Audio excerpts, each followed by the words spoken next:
Hola Tomás, bueno, vamos a hablar en esta ocasión del Presente Absoluto, un libro que se publica en el 2007, y te quería preguntar por el concepto práctica, porque es un ejercicio que vos denominás una contraopinión para pensar la Argentina como problema filosófico, ¿no? Bueno, ¿cómo formulaste este concepto y esta práctica, este ejercicio, ¿no?, del pensar? Sí, lo de la contraopinión. Después el libro La lechuza y el caracol se llama Contrarrelato político. Bueno, contraopinión. Bueno, simplemente quería decir que hoy en día ningún medio de comunicación te va a dar la información, eh, eh, te va a dar una información absolutamente sesgada. Eso es así. No importa si uno después ve la causa, cuando empecé, pero eso es así. Las informaciones son sesgadas. Los grandes diarios, La Nación, Clarín, Página 12, Tiempo Argentino, Crónica, etcétera, te va a dar la línea editorial gerenciada por sus dueños y por los intereses a los que responden. Eso es así. Por lo tanto, hay que trabajar sobre eso, no ignorarlos, sino cómo uno construye su propia opinión.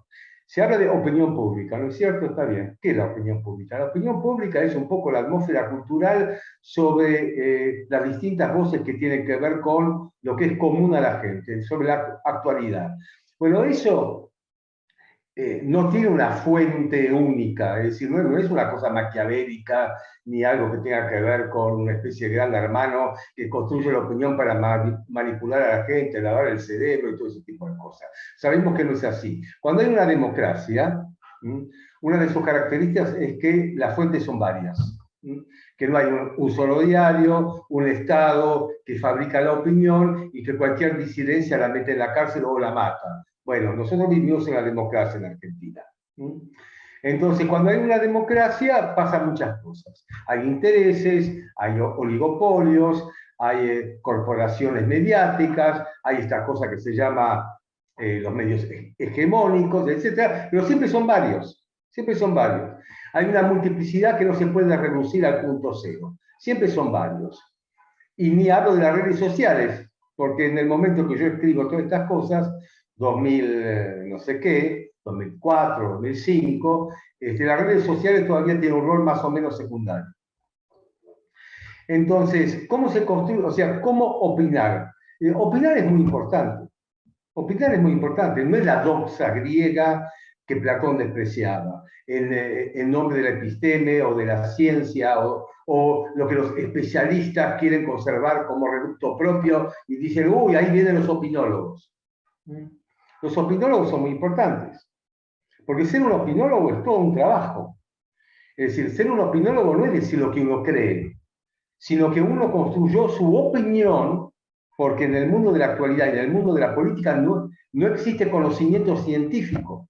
La política no es una ciencia. La mayoría de las cosas que tienen que ver con lo que atañe a la conducta de los hombres no son ciencias.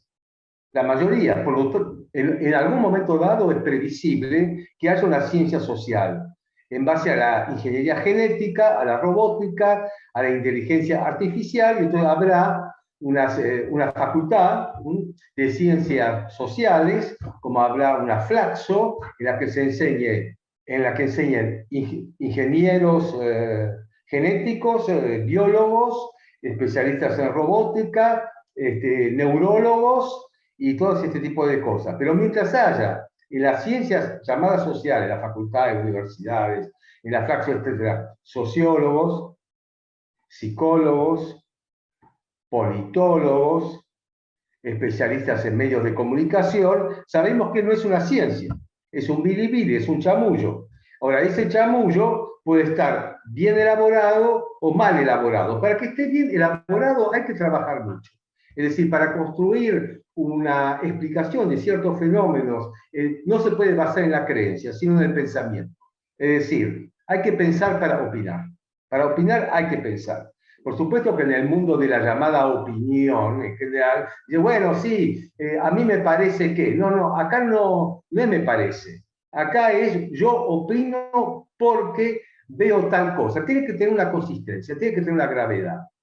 Como los medios como la oferta mediática es sesgada, hay que usarla. Como Wittgenstein decía de la filosofía, es exactamente lo mismo. Es una caja de herramientas. Los medios de información es una caja de herramientas que uno tiene que usar para construir su propia opinión. Lo que es un trabajo, por eso no lo quiere hacer nadie, porque es un laburo.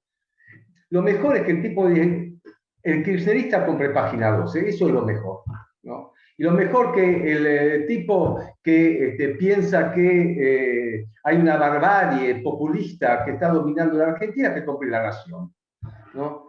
Y se terminó. Eso es lo que pasa, eso es lo que pasaba. Entonces, yo apelo a aquel que le interesa lo que pasa, al que le interesa lo que pasa, el que tiene la inquietud de saber cómo funciona el mundo, el que tiene la inquietud de cómo funciona la Argentina. Esa es una inquietud que implica curiosidad, investigación y pluralidad de fuentes. Y uno construye su propia opinión.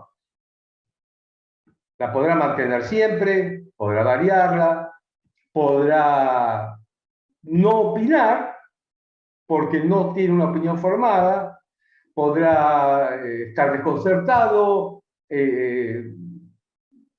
sentir que está envuelto en una incertidumbre, o podrá tener una posición, una decisión, que variará o no variará.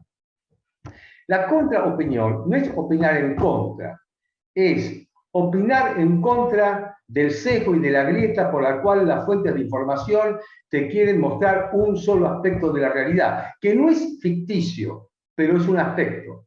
Y como la realidad es compleja y contradictoria, aquel que quiere tener una opinión al respecto se va a tener que bancar la contradicción, se va a tener que bancar los dilemas, porque el mundo de la política es dilemático. El mundo de la política es paradójico y contradictorio, por lo tanto las decisiones son inevitables. No vas a llegar a una racionalidad pura y absoluta por la cual vas a tener una coherencia total, vas a tener que decidir. Pero mejor que decidas sobre la base de cotejar diferentes fuentes de información. Por lo que esto no exige necesariamente que dediques todo el día a leer los diarios, ¿viste? Porque la gente aparte tiene que trabajar y tiene que vivir. Y a nadie, ¿viste?, va a dedicar su vida a tener una opinión formada. Es un tiempo acotado, pero tampoco es imposible. Es una costumbre. Pero esa costumbre empieza por una decisión subjetiva. Con la palabra de Nietzsche, no hay que creer en lo que uno piensa, hay que pensar. Y pensar incomoda, es una inquietud. Poca gente lo hace. Y no se trata de que lo van a hacer intelectuales, porque los intelectuales son a veces los que menos lo hacen. En un momento dado, yo lo conté más de una vez en el tema de la educación. El tema de la educación, que una vez en el ciclo básico común se me ocurrió, lo comuniqué incluso en alguna charla frente a profesores de ciclo básico también, que había un hiato, un abismo, entre las nuevas generaciones de 18 y 19 años que entraban al ciclo básico común y los profesores. Especialmente, no hablo de matemática, hablo de lo que yo conozco, por lo tanto, de los profesores de filosofía. Entonces, nosotros, profesores de filosofía del ciclo básico común, teníamos programas, en realidad teníamos muchos programas, cada uno hacía su programa. Entonces, venía uno, por ejemplo vos, ¿no? Y decía, bueno, Platón, vamos a leer el banquete de Platón, ¿no? Los muchachos cuando piensan en banquete piensan en la joda, y no tienen ninguna noción de quién es Platón tampoco. Después le decís que es en Atenas, no saben dónde queda Atenas. Y no me estoy burlando de nadie, no me estoy burlando de nadie. No saben dónde queda Atenas. Le decís Grecia, le decís dónde queda Grecia, y ahí empiezan a adivinar. Entonces, ¿cómo le vas a hablar de Platón con alguien que ignora la base geográfica, ¿no? Y ni siquiera hablo de histórica? Entonces, se me ocurrió sobre la base de este tipo de complicaciones y de hiatos culturales entre un profesor, que puede ser un profesor joven, y las nuevas generaciones que entran con todas las falencias de la secundaria y de las familias y lo que pasó en el país en décadas y décadas, ¿cómo podíamos crear un puente cultural? Entonces dije, bueno, leyendo diarios.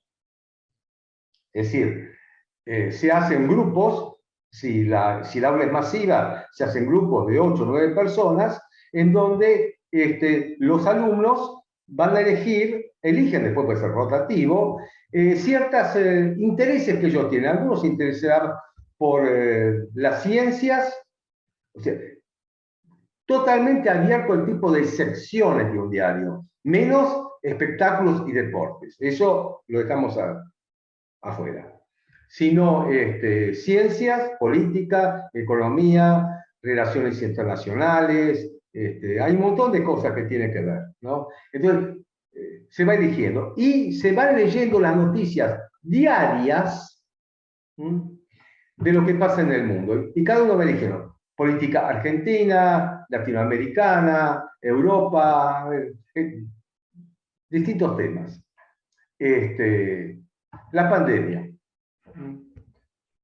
Cuántos virus, qué dicen, etcétera. O sea, todo el tiempo. Entonces, la lectura de los diarios, ya vea online o en papel o lo que fuere, el profesor dirá, las fuentes tienen que ser página 12 de La Nación, Clarín, Tiempo Argentino y El Cronista, por ejemplo, ¿no? Entonces, vos querés saber, por ejemplo, construcción de obras públicas en la Argentina, ¿te interesa eso un poco? Porque tu papá es ingeniero, qué cosa. Bueno, busca por este lado. La realidad inmediata, la realidad cotidiana, la realidad política, es decir, comunitaria en la que vive el alumno, es la que vive el profesor. Ya tenemos algo en común. Ya tenemos algo en común. Y entonces el profe, en cada grupo se empieza a trabajar sobre los temas que ellos han elegido y qué fuentes de información traen y qué opinión les merecen las informaciones que ellos traen. Y el profesor va coordinando y va sacando temas. Eso sería una parte de la materia, porque la otra parte es Atenas.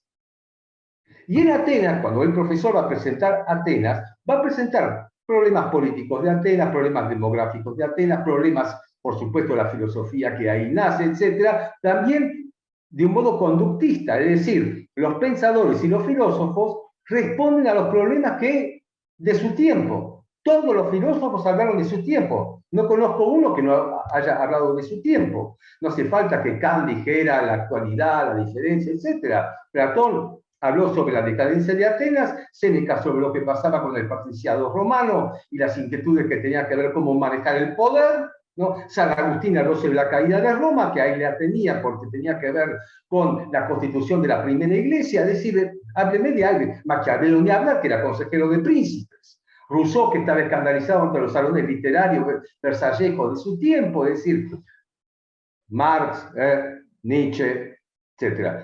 Los filósofos hablan de su tiempo. Entonces, hablemos de nuestro tiempo una hora y después hablemos del tiempo del filósofo. Bueno, el problema era que los profesores leían página 12 y no querían leer La Nación porque era un diario oligárquico.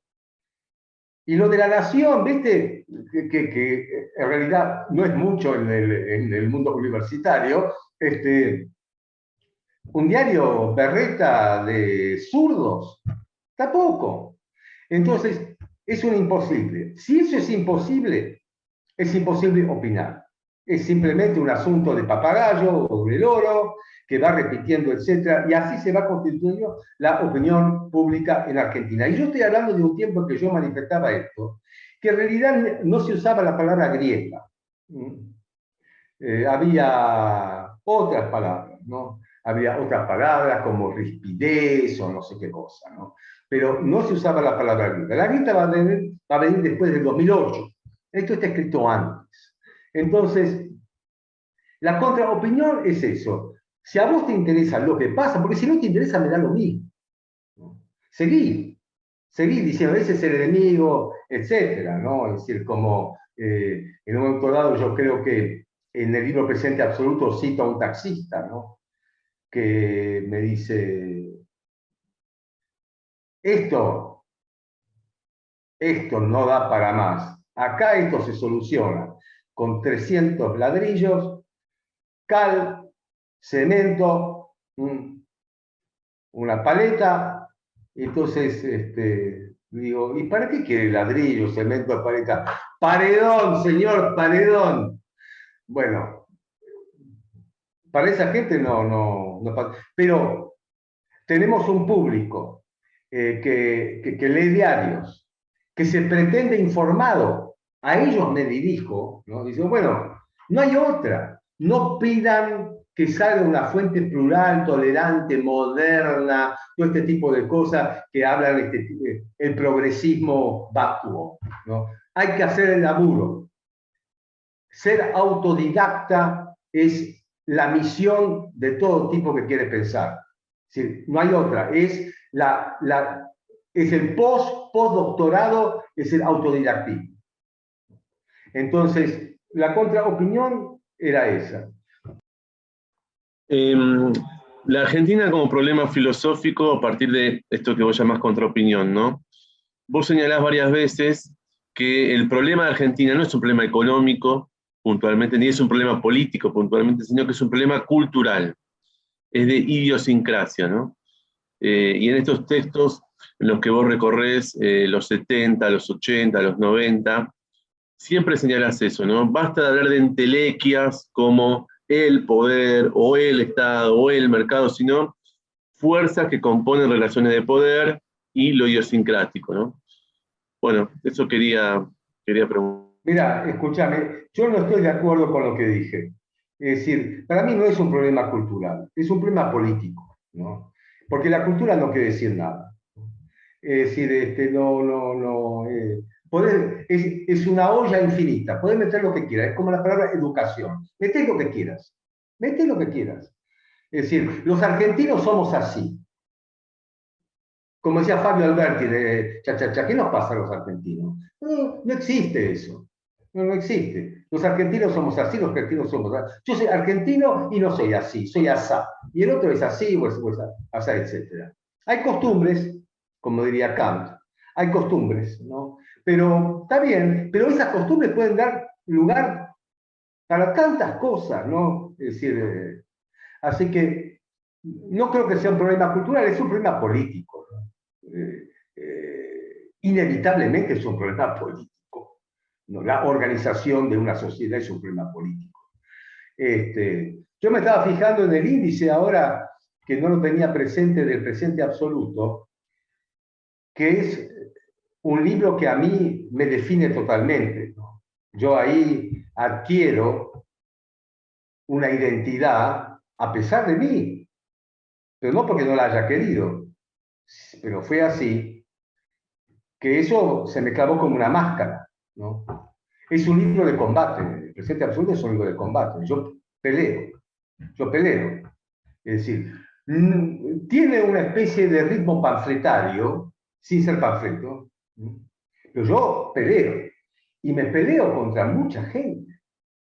No doy abasto, pero me doy cuenta de la energía que yo puse desde el año 2003 hasta el año 2006 y pico, 3, casi 4 años de pelearme con todo el mundo.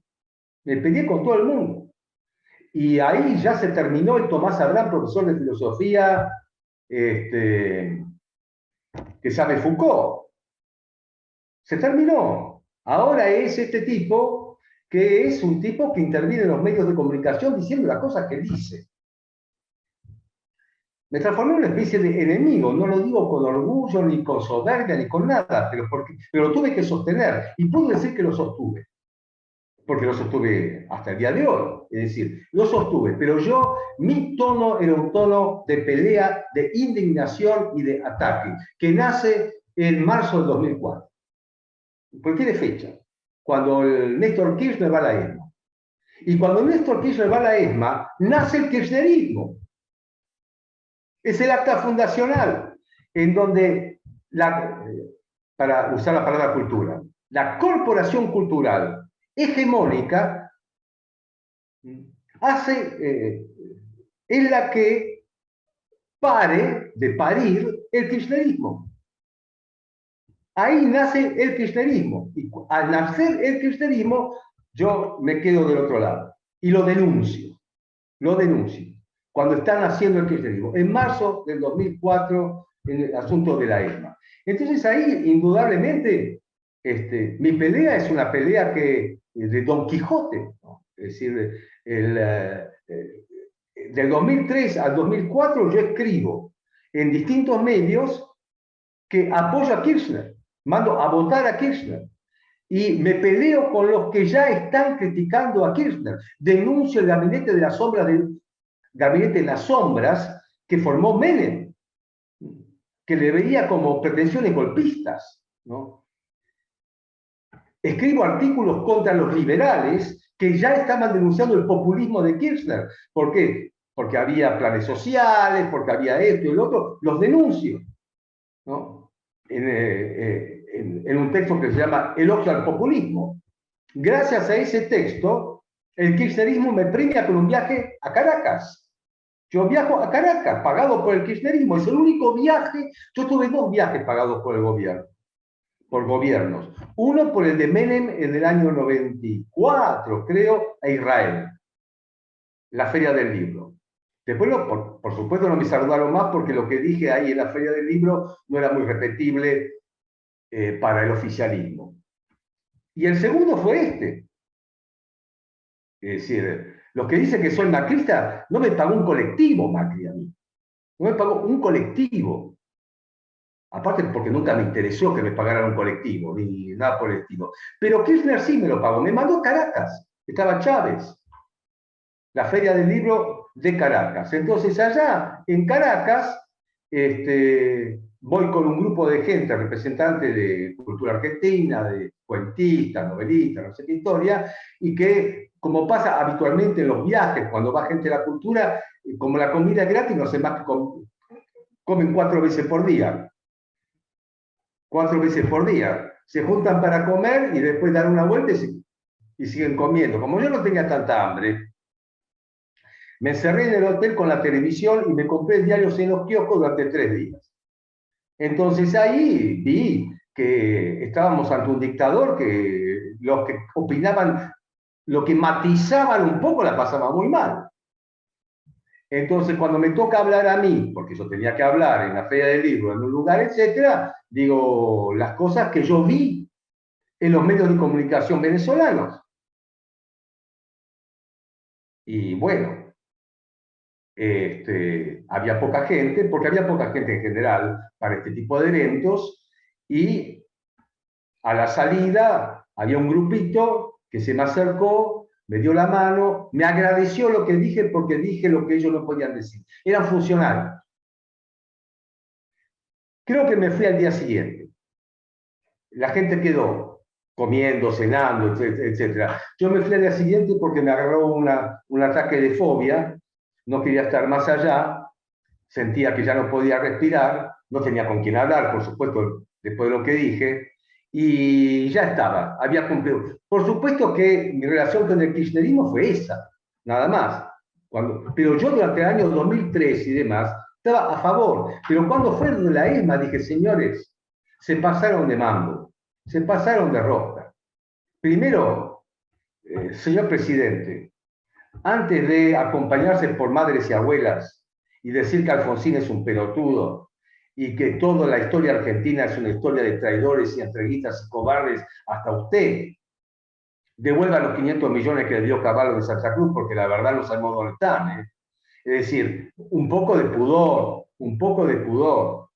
Esos 500 millones de dólares, que ya eran casi 1.000 millones de dólares, que en la misma Santa Cruz el procurador y otros políticos tenían que callarse la boca y esconderse debajo del colchón, porque se atrevían a decir algo. No me venga. Vi la trampa. Derechos humanos, ¿no? Derechos humanos que esconden macufias del poder. Eso yo no lo podía aceptar, porque con Menem era distinto. Menem nunca escondió que era un frívolo. Menem nunca escondió que le importaba bastante poco todo lo que tuviera que ver con cosas que corresponden a valores de grandeza. Nunca fue un adalid de la justicia.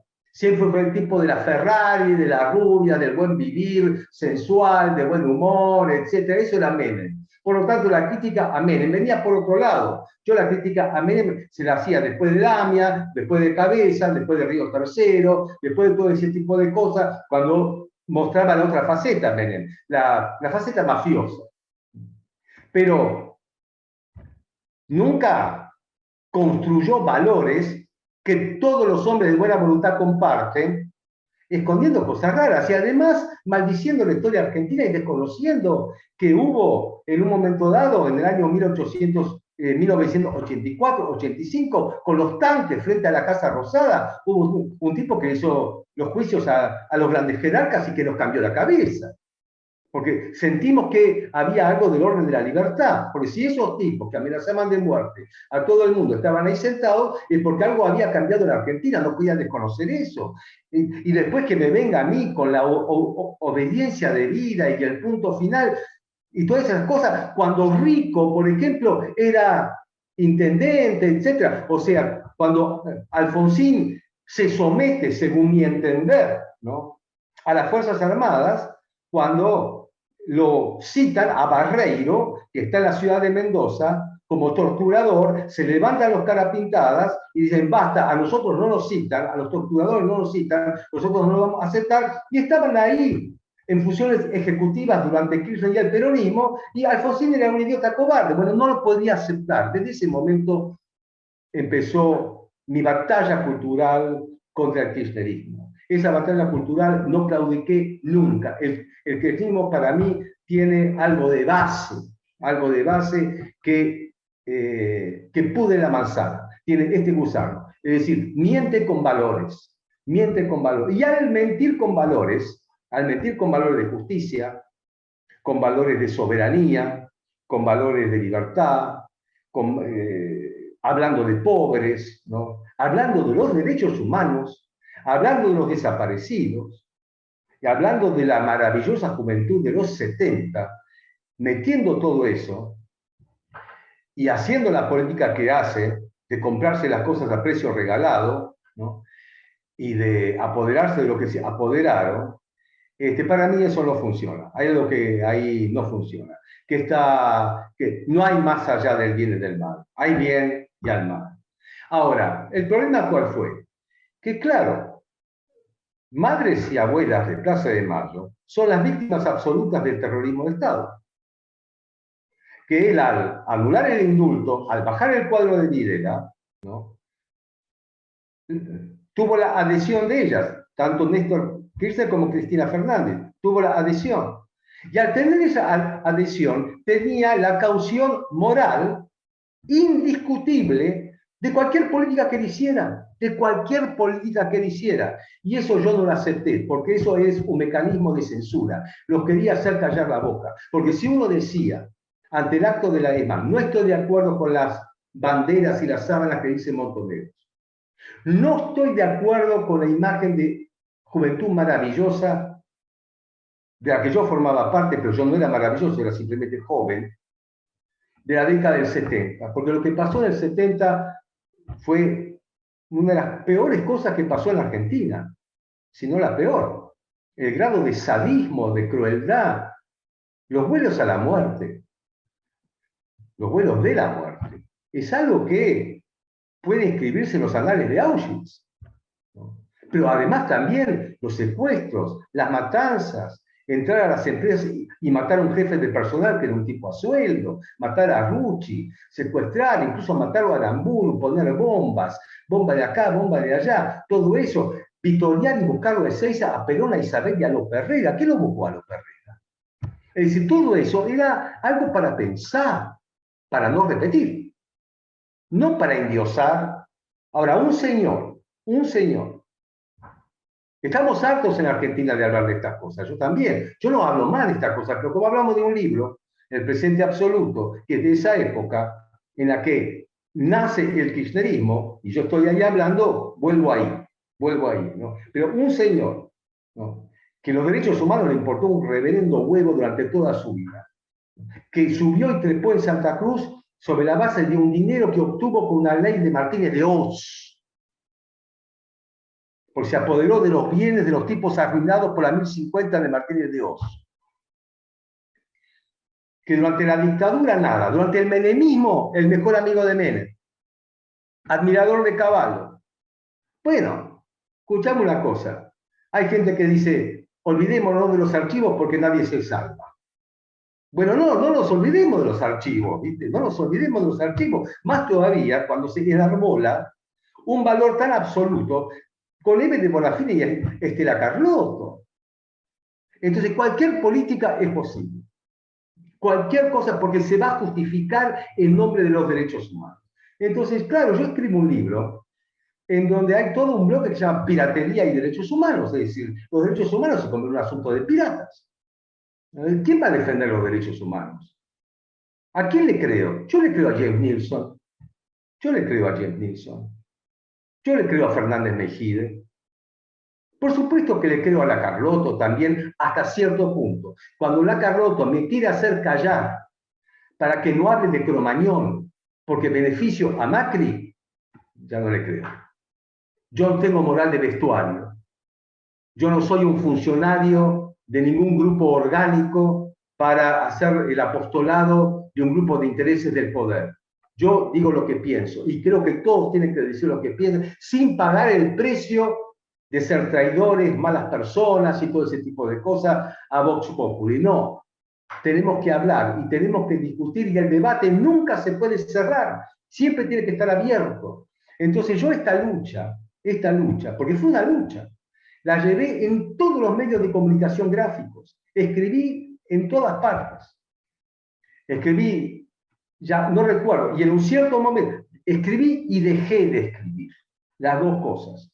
Porque en un momento dado yo escribía todas las semanas en el diario Perfil cosas, y La Nación, que tenía muchos lectores, por supuesto, mucho más que Perfil, etc. Escribí 6 notas en la Nación y después cuando me llamaron para ser columnista principal, dije, yo no vengo más acá. No, me llamó Escribano a mí, Claudio Escribano, que era el capo de La Nación, para que yo me convierta en un columnista. Dije que no puedo ser columnista de un diario como La Nación, no por la oligarquía, que es un anacronismo idiota, sino porque no quiero pertenecer a una línea editorial, no puedo formar parte del staff. En el diario Perfil, como escribe cualquiera, escribe Rafael Bielsa, escribo yo, escribe el otro, escribe cualquiera, es un bochinche, porque lo único que importa es que Fontevecchia aparezca en la tapa con 7 notas de 15 páginas, lo único que le interesa, su ego. Mientras él ponga su ego, todos podemos escribir, Nelson Castro, cualquiera, Grabois, etc. Bueno, en ese bochinche yo tengo lugar, pero es el único bochinche. No puedo ir a otro lugar. Lo mismo me pasó en Clarín. Es decir, en un momento dado esto es así. Esto no es para hacer, nunca me gusta. Estas cosas, ¿no? Para mí son mínimas, no son actitudes, son mínimas. Cuando en Clarín a mí me llaman gente que después fue líder de la opinión pública kirchnerista, ¿no? Que trabajaba en Clarín, ¿no? Y me decían, salió el diario Perfil. Si escribís para Perfil, no podés escribir para Perfil. Vos vas a escribir solo para nosotros. Digo, ¿qué? ¿Cómo? Perdón. ¿Con quién hablo? Etcétera. Para ustedes, ¿qué? ¿Dónde está el contrato de exclusividad? ¿Cuántos dólares me pagan? ¿Dónde está? Quiero mucha plata yo para eso. Yo para no escribir en otro diario, escribir solo para ustedes, mucha plata. Y además un contrato de exclusividad. ¿Dónde está? ¿No está? Chao, no escribí más en Clarín. Entonces, mantener eso, la contraopinión, ¿no?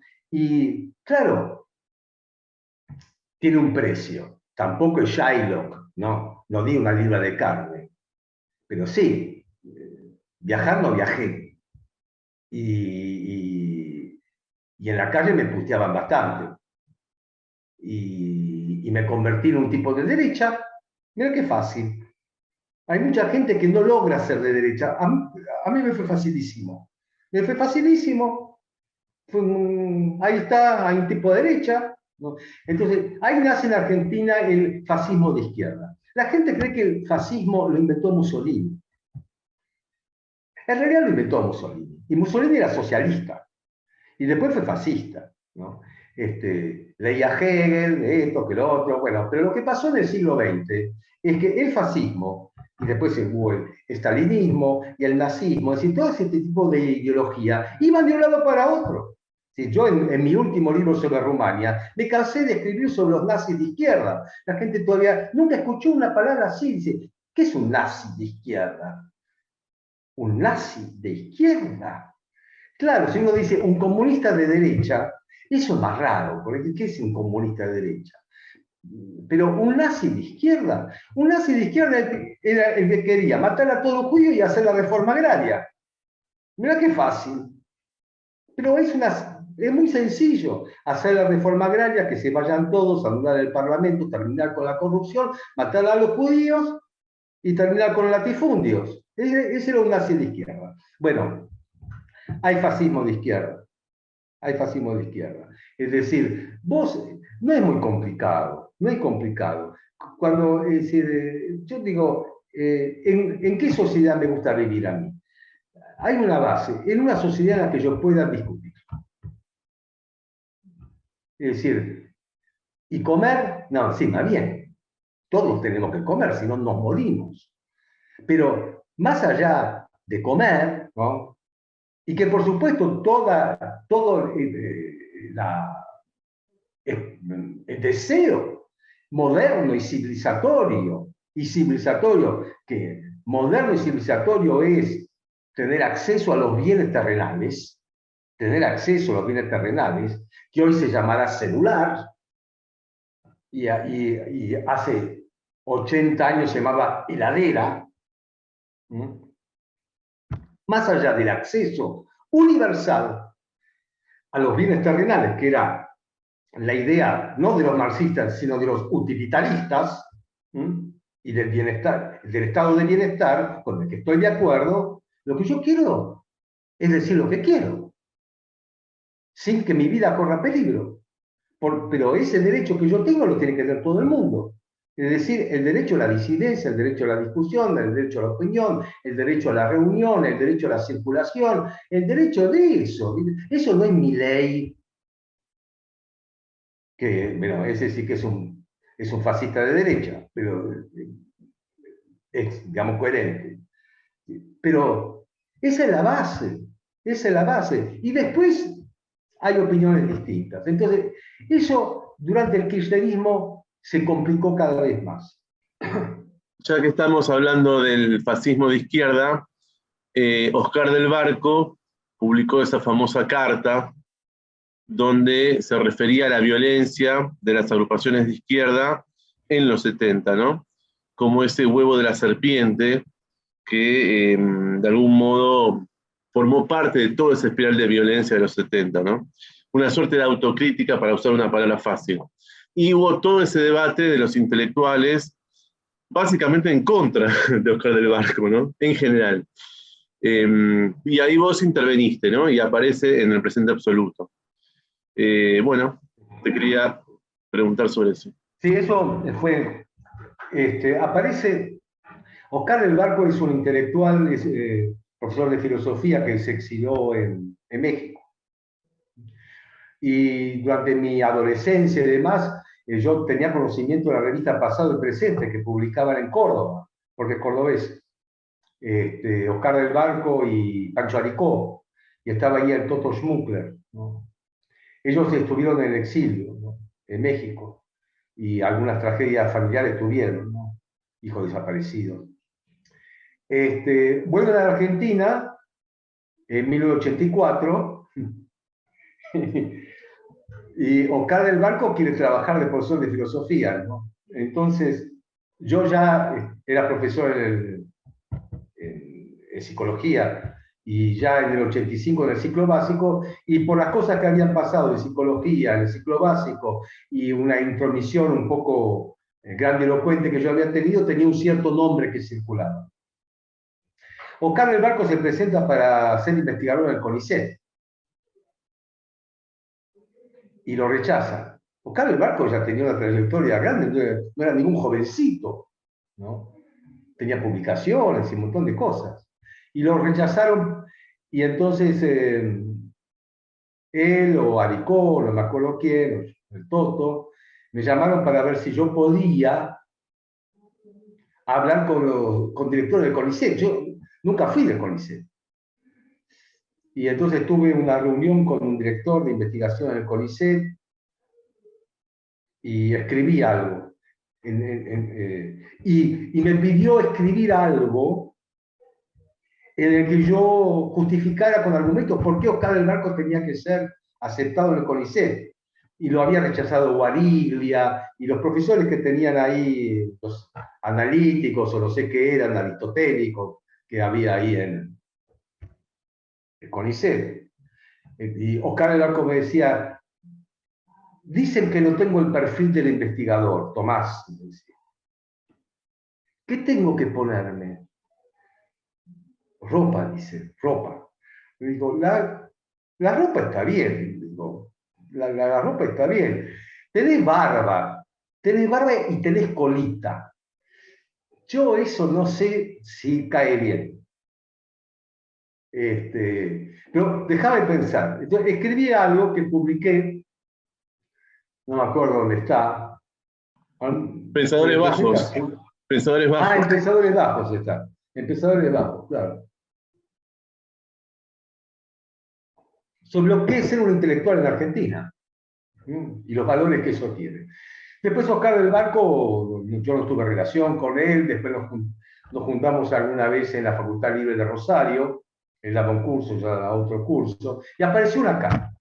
Yo sabía que Oscar del Barco, como el Toto, estaban pensando sobre sus posiciones políticas durante los años 70.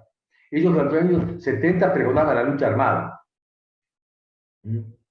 Ni sé exactamente en qué grupo estaba. FAB, FIB, FUB, la verdad que no sé. No eran peronistas, eran marxistas, no sé. La lucha armada.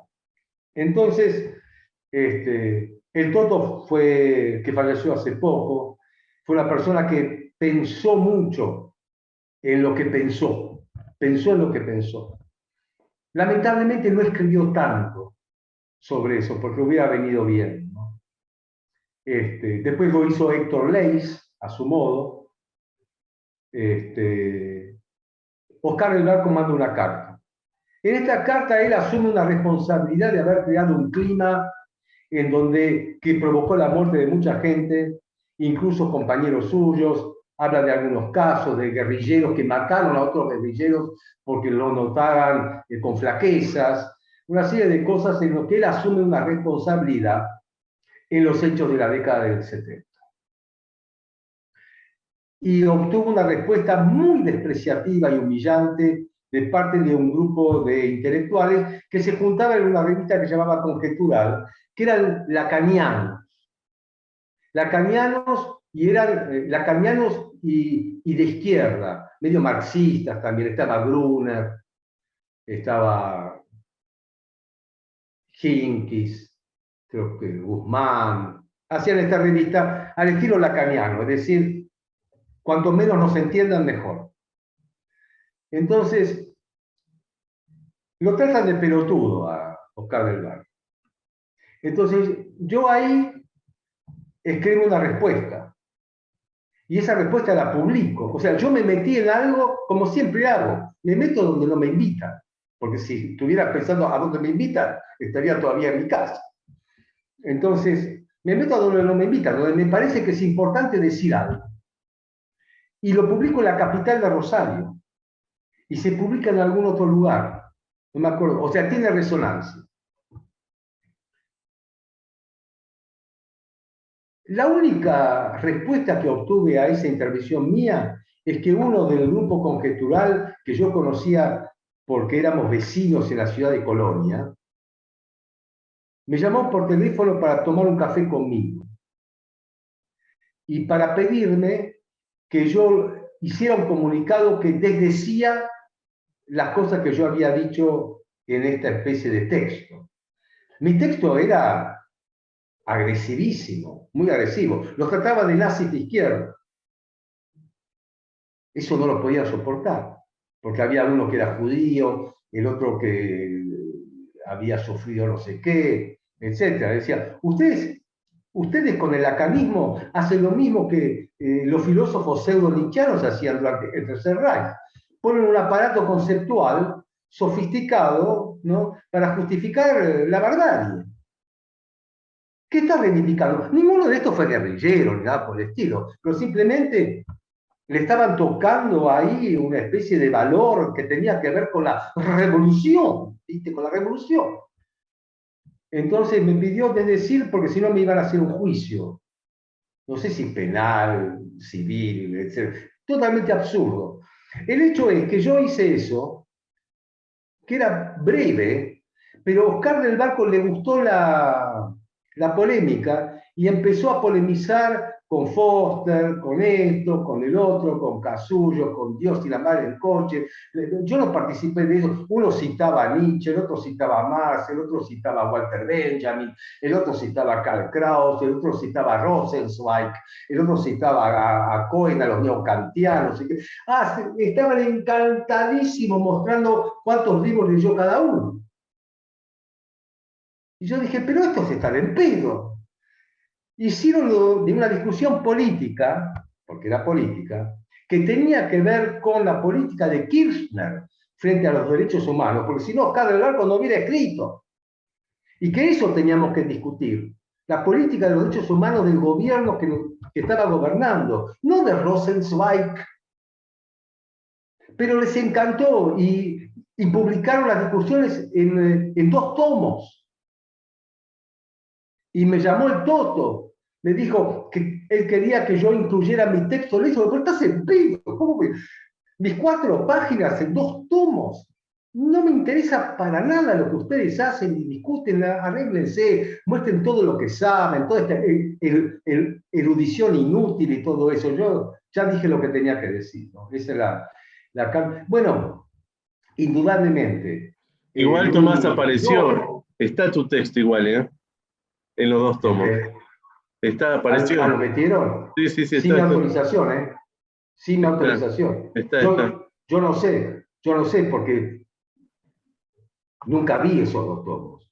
Pero cuando me dijeron, no va, me entero ahora por vos. No me importa nada. ¿A quién le importa todo eso? El hecho es que entré a pelear. Es decir, Pensamiento Rápido, el otro libro, es un libro en donde intento entender que va de la Rúa, Menem, etcétera, la Argentina, va, viene, historia argentina deseada, pienso, una época, distintas fases de la política argentina, etcétera. Pero aquí yo entré en la pelea. Acá ya entré en el mundo de la opinión. En el mundo de la opinión. Entré en el mundo de la opinión, es decir, no me preguntes por qué, porque no sé, lo sentí. Sentí que, como con cualquier cosa en el que uno está en este rubro, ¿no? Es decir, uno siente que tiene que decir. Es decir, John Cassavetes, el cineasta, del que yo hice el primer número de la caja, él dice, le preguntan por qué hace cine, etcétera, porque necesito expresarme. Yo necesito expresarme. Y yo también necesito expresarme. Ahora, sentí la necesidad de expresarme. Es decir, con respecto a la Argentina. Lo sentí. Y desde el año marzo del 2004, sentí esa necesidad porque me pareció que estábamos entrando en algo. No podía entender. Yo estuve en los 70 acá, yo volví de mi residencia en el extranjero a mediados del 72 y no me moví de la Argentina. Digo, viví el día a día, lo viví en la fábrica, lo viví en la calle, lo viví con momentos de mucho miedo, viví una violencia que yo desconocía totalmente. Yo iba en auto a la empresa y volvía y miraba por el espejo retrovisor. Tuve momentos delicados. Eso, hubo una salvajada. en el año 76, en marzo del 76, es el golpe militar. Para mí era algo horroroso, porque yo sabía que los militares en Argentina, en todas partes del mundo, pero en Argentina los conocía, todos los conocíamos. Yo me fui a Argentina con Onganía, yo sé lo que son estos tipos de charretera y bigote, yo sabía bien qué era, pero claro, nos gobernaba Isabelita. Entonces había muertos en la calle, había bombas, había todo eso, y yo veía que la gente esperaba el golpe. Muchos, pero muchos. Y no, y sobre eso que pasó, hacerlo como una bandera de liberación, teníamos que pensar que no ocurra nunca más.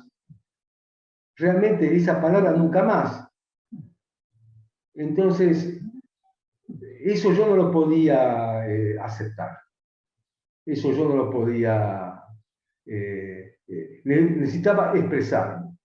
Y sí, estaba solo, porque los profesores de la facultad, los periodistas, los actores, la gente de la opinión pública, se volvió hegemónico el kirchnerismo en la cultura. Entonces yo me sentía un poquito un Don Quijote, no porque me gustara ser Don Quijote. Eso jamás, yo no soy Don Quijote además, simplemente decir lo que uno piensa. Decir lo que uno piensa y decirlo en voz alta y sin pelos en la lengua. Y yo estaba pensando hoy, ¿con quiénes yo me siento de alguna manera emparentado en este tipo de actitud cuando se trata del periodismo de actualidad? Y te voy a dar dos nombres que se me ocurrieron. En realidad son tres.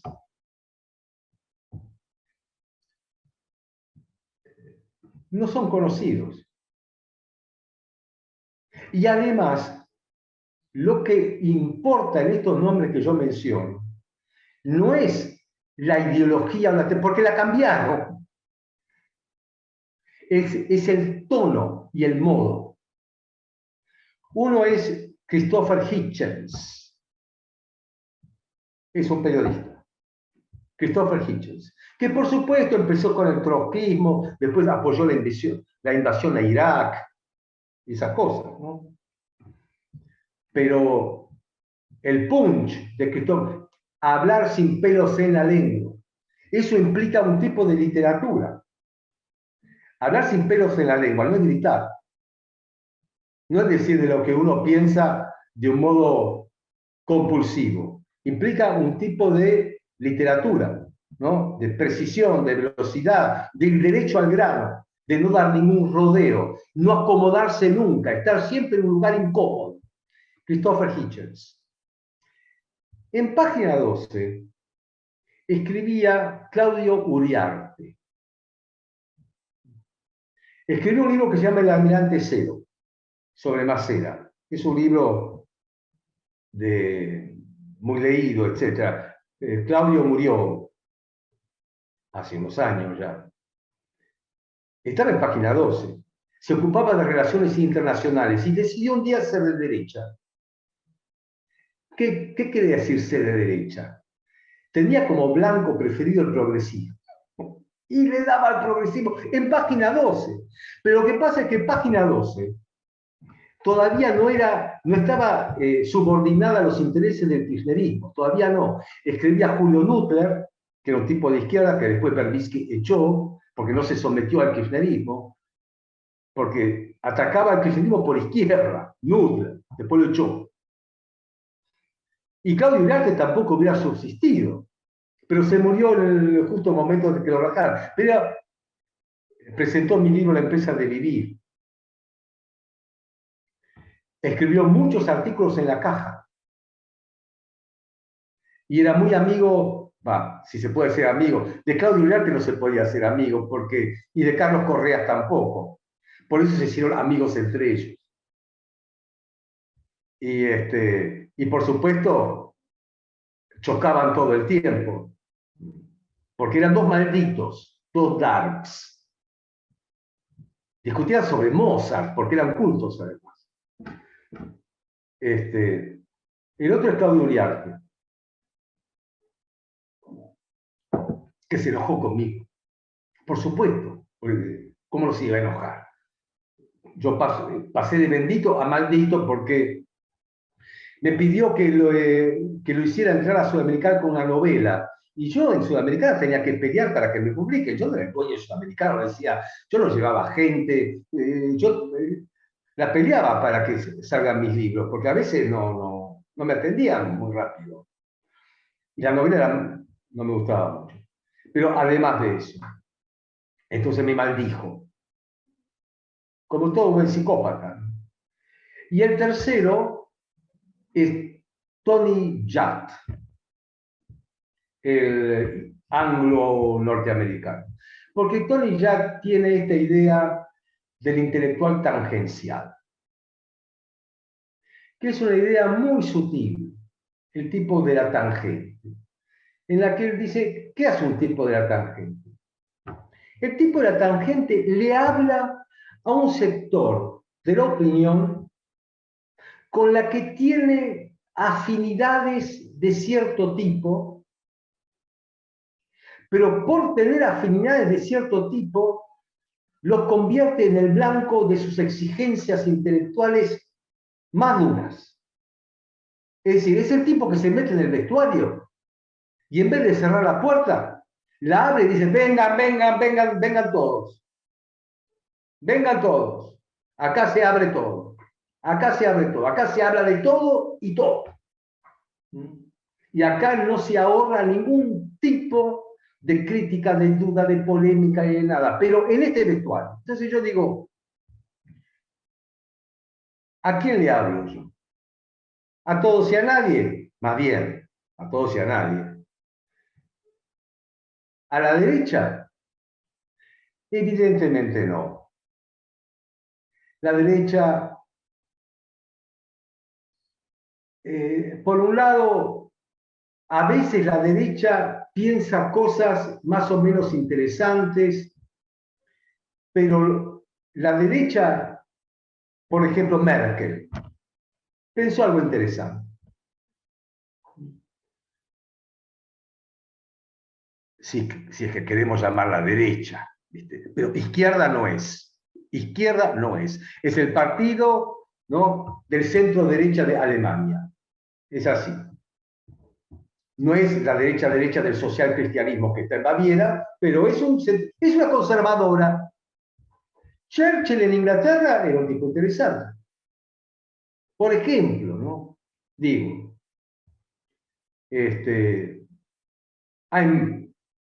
hay muchos, ¿no?, pero la derecha argentina es burra, es burra, es burra. Macri es burro, son burros. Entonces, ahora, ¿qué culpa tengo yo? Que cuando yo ataco en ese vestuario que se llama kirchnerismo, que se llama izquierda, y hago todo este quilombo, los macristas me inviten a cenar.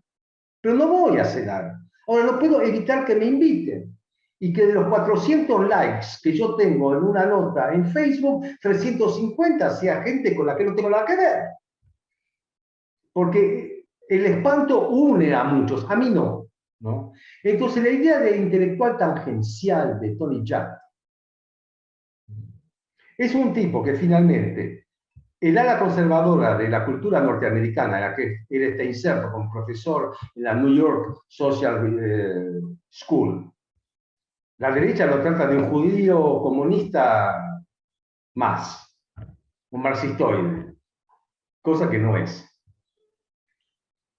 Y lo de la izquierda no lo quiere, porque no hace poco, no hace poco. Simplemente los enfoca para ver si pasa algo, porque si no, en realidad no pasa nada dentro del vestuario. No es que yo quisiera tener como interlocutor preferido a Carta Abierta, pero para nada. No era, en un momento dado ya no le hablaba a nadie, ¿no? Realmente a nadie. A nadie. Simplemente hablaba. Pero por algún motivo, Nunca me faltó un lugar de expresión. Cada vez que viene alguno de estos, ¿no?, que me dice, Tomás, qué mala pasaste, porque no te dieron lugar, no te invitaron nunca, no te hicieron esto, la feria del libro, nunca fuiste a Franco, nunca fuiste a Guadalajara, nunca fui a Merlo yo. No, pero ¿cuál es el problema? Hace más de 30 años que estoy hablando y me están escuchando. Hace más de 30 años publiqué 30 libros. Escribí en todos los medios, estuve en la tele, estuve en todas partes. A la libertad la hice de goma. Dije lo que quise, cómo lo quise, etc. ¿A mí qué me importa? ¿Qué me importa? Yo silencio no lo conozco, el silencio. No lo conozco. Y siempre hay algún lugar, que, por supuesto. Y además, a mí siempre lo que me interesó es escribir y dar clase. Es lo único. Me propusieron 800.000 programas de radio que yo conduzca. Apenas subió el macrismo, me llamó Lombardi para que en el canal Encuentro me mande la gran Feynman, como él hizo. ¿Viste? Que yo tenga un programa, que haga lo que quiere, etc. Yo no tengo tiempo para armar programas de televisión, porque tengo que escribir y tengo que dar clase, porque lo mío es eso. Es eso. Entonces, no. Con el presente absoluto, porque estamos hablando de ese libro, yo ingreso en la arena del circo. Y no salí, porque esto en el 2006-2007, en el 2006-2007 lo conozco en San Luis, a Hermes Wiener, y digo, Hermes Wiener, vos sos bastante piola, sos como una cosa rara en esta fauna de los políticos. Primero porque no hablas. Estamos sentados frente a frente y no decís absolutamente nada. En vez de melonearme, en vez de decirme cómo son las cosas, las justas, en vez de tratar de que me metan en el Partido Socialista, en vez de decirme que ustedes la tienen, no decís absolutamente nada. Y querés que yo te hable. Y bueno, yo te hablo. Yo te digo. Entonces Hermes, en ese momento, del 2006-2007, cuando yo termino el presente absoluto, me dice, yo quiero que vos hables. Así como yo te escucho, quiero que te escuchen todos los que son en Rosario, Santa Fe, los socialistas de La Plata, la Federación Agraria, la Cámara Industrial de no sé qué. Quiero que hables y que digas lo que quieras. Y dice, mirá que lo que yo quiero es que ustedes cambien porque son un par de viejos bobos que no salen de Juan B. Justo, que es una avenida, ¿viste? No pueden seguir con eso. Dice, decí lo que quieras. Entonces yo ahí ya encuentro un lugar que no es simplemente el de francotirador. Tengo a alguien por quien pelear, por este hombre, que no tiene cargo, porque había sido intendente de Rosario y ya había terminado la intendencia. Entonces estaba suelto. Entonces me dice, bueno, voy a ver si peleó por la gobernación de Santa Fe. Como los peronistas se pelearon entre Reutemann y nosotros, hubo un hueco, se presentó y la ganó. Entonces yo empiezo ahí a decir, ¿por qué me interesa este político? Porque este es médico. Primero que no es abogado, es médico. Y de la medicina es anestesista. Anestesista. Es decir, un tipo que hace dormir a otro. Y se veía que era anestesista, porque cuando estaba ahí, la gente empezaba a cabecear, ¿viste? Porque era así, pero era muy interesante porque el tema de la salud la manejaba muy bien, la salud pública, y además pertenecía al socialismo popular, que era un socialismo no gorilón, como el que creó Yoldi en su momento. Cuando había un peronista, no decía, uy, y se santiguaba. Era un socialista popular y le interesaba Lula y le interesaba Lagos, le interesaba un socialismo democrático práctico. No tenía verba, no hablaba de democracia, no hablaba de nada. Por eso la Carrió lo odiaba, ¿viste? Porque era todo lo contrario. ¿Viste? El tipo decía, bueno, unidades clínicas acá, laboratorios para vacunas con presupuesto público, presupuesto participativo con los vecinos, hacemos un tipo práctico, o sea, un tipo que tenía idea de que había que gobernar. Entonces yo ya con el presente absoluto lo termino el libro, porque me di cuenta al verlo ahora, que lo termino con un par de textos que están dirigidos al público socialista. Me voy a La Plata y hablo en la Federación Agraria. Ahora, ¿de qué hablo? No hablo a favor del Partido Socialista. Digo, señores, hay que despertarse, hay que tener un poco de onda. Es decir, aprendan de la derecha, boludos, aprendan de la derecha. Es decir, el capitalismo del que ustedes viven, además, el capitalismo no se reduce a tener un tambo en Rafaela. Salgan de la aldea. Necesitamos combinar democracia con capitalismo, inversiones, tecnología, a la Sarmiento, a la Sarmiento.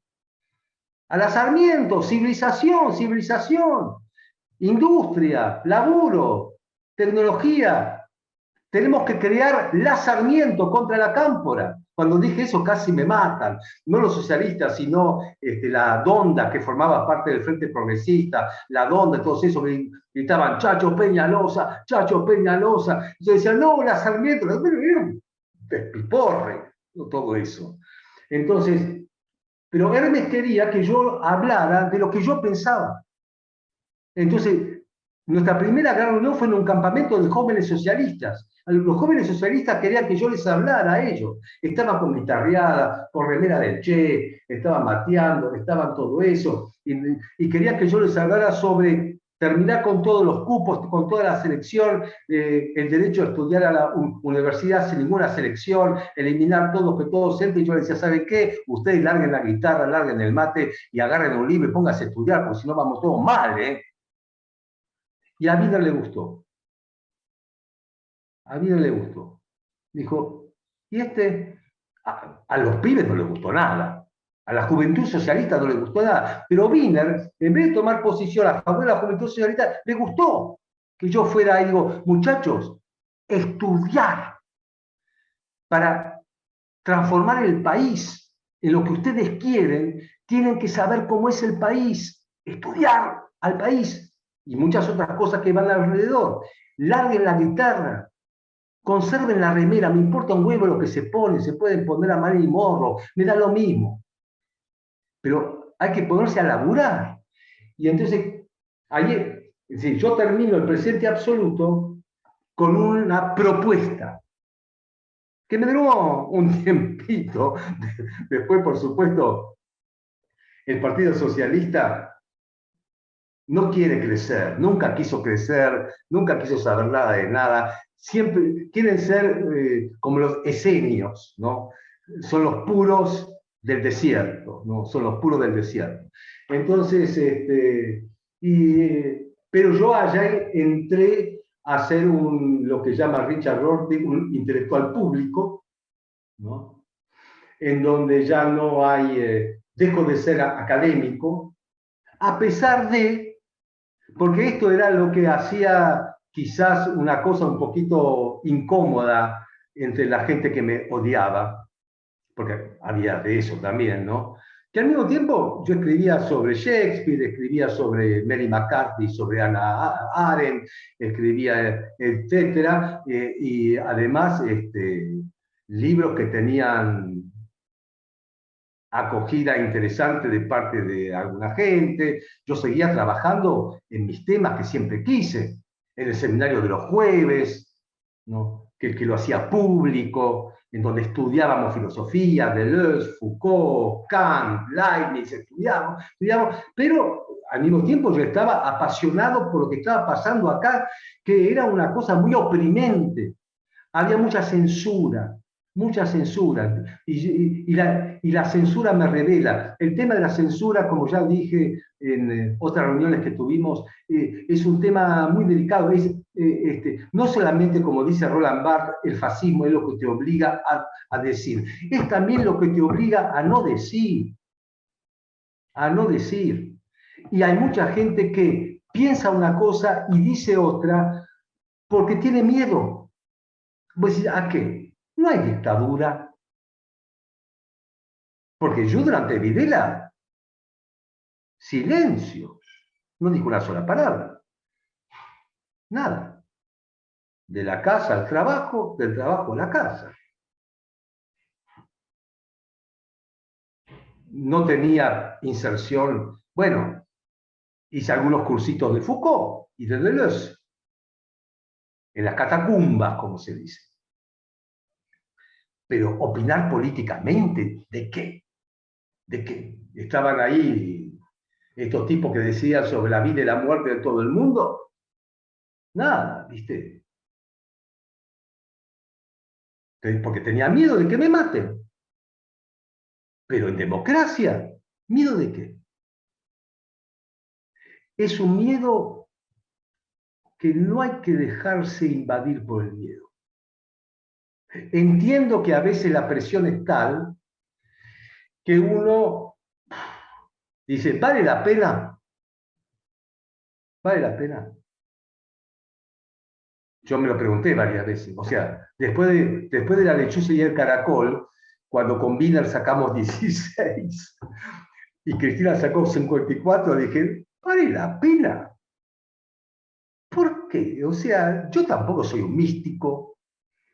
Dije lo que tenía que decir, lo dije, pero el presente absoluto es una muestra de todos los artículos que escribí, Pensamiento Rápido, La lechuza del caracol, escribí, y todo lo que seguí escribiendo que no está publicado, y que no está publicado en libros, pero sí en diarios y demás, no voy a decir lo mismo siempre, ya está, digo lo que pienso, pero ya está. No hay que dejarse invadir por el miedo a quedarse solo. No sé cómo denominar ese miedo. Digamos que a quedarse solo, a ser discriminado, cancelado, ninguneado.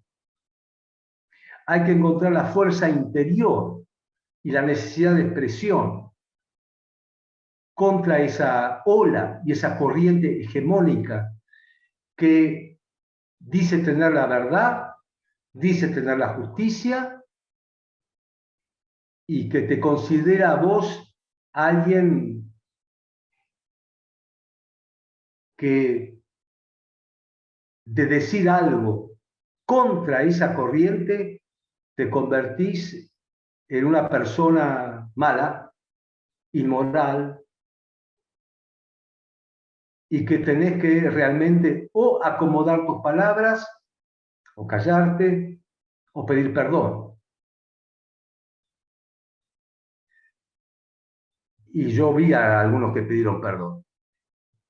Entre los referentes culturales, después de haber dicho alguna frasecita que ponía en tela de juicio el poder de Cristina, por ejemplo. No, no quise decir, no, me malinterpretaron. Está fuera de contexto, está fuera de contexto, está fuera de contexto. Entonces, ¿viste? Eso es una parte de la práctica filosófica mía, ¿no?